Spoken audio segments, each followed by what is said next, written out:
And I want to tell you a little bit about why I'm obsessed with honey badgers. Okay. Cool. When they basically live off of the larvae of bees and snake flesh. Yeah. And so they just constantly get stung and bitten, and they just keep I on read going. And their about that. bodies have adapted to where they're immune to that snake. about it, yeah. It's amazing. So Yes. I want to ask you this. This is characteristic That's an number 4. interesting. Before I met you, I didn't know anything about it. I might want to. I would get you a live honey badger as a gift, but they're a little bit dangerous. Yes. So now, characteristic number 4 Yes, sir. is the ability to communicate effectively. Mm-hmm. Now, you talk about this in Guerrilla PR 2.0 with such clarity. I want to read it. I want to read you what you wrote there because it was awesome. By the way, here's my goal. I don't have all that many goals left in life, but one of my goals is to get on your recommended book list. So Absolutely. I want to get on your recommended book. Oh, I love it. I want Guerrilla PR 2.0 to be on your recommended book. I love that, and I can't take 100% credit for your success, but I can say I've definitely purchased at least probably 35 of those things. And retail? Yeah. I bought none of that used stuff. So here we go. Okay. Now, here we go. Guerrilla PR 2.0. Yes, sir. Ramble along from kindergarten through high school without learning a thing on the subject of communications. Yet communications is the number one key to success in business. Again, you talk about how people can ramble along from kindergarten through high school without learning a thing on the subject of communications. Yeah, and when I said what did I say? Number one rule for success in business? Yeah. Number one rule for success in life. Right? And so you gotta be able to communicate. Well, you went on to say this. You said that you have personally known many people who, while they had a measure of talent and a willingness to work, they have never been able to rise in their professions as they would like. Let me tell you a story about that, man. Go for it.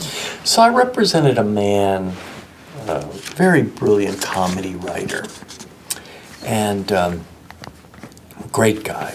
And he wrote many of the humor pieces for the Academy Awards. He was the chief writer for the Oscars. Oh, wow. You go out and see the Oscars, and all that funny stuff. He was writing them. So I had lunch with him. I used to represent him and hadn't seen him in a while. And we had lunch, catch up in Beverly Hills. And he's such a great guy, and I've known him so long. And I said to him, "How are you? How have you been? I haven't talked to you in a while. How's the last year been for you?" And he said, "Well, an interesting year, Michael. It was a good year, interesting year, big year." I said, "Really, why is that?" And he said, "Well, I had to fire my agent." I said, "Really?" I said, "Oh, I didn't know that." I said, "How long had you been with them?" He said, "Oh, about 7 years." I said, "You had to fire your agent after 7 years?"